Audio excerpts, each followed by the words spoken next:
Hi, today in front of me Nokia T21 and I'll show you how to log out from Gmail account on this device.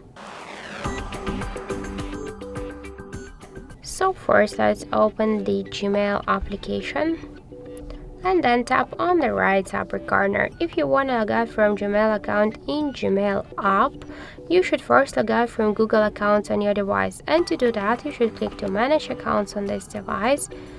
Tap to your account, scroll down and click to more remove account button.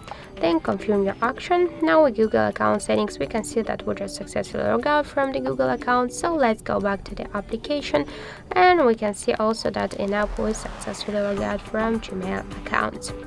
So that's it. Thank you for watching, and if you find this video helpful, don't forget to leave a like, comment and to subscribe our channel.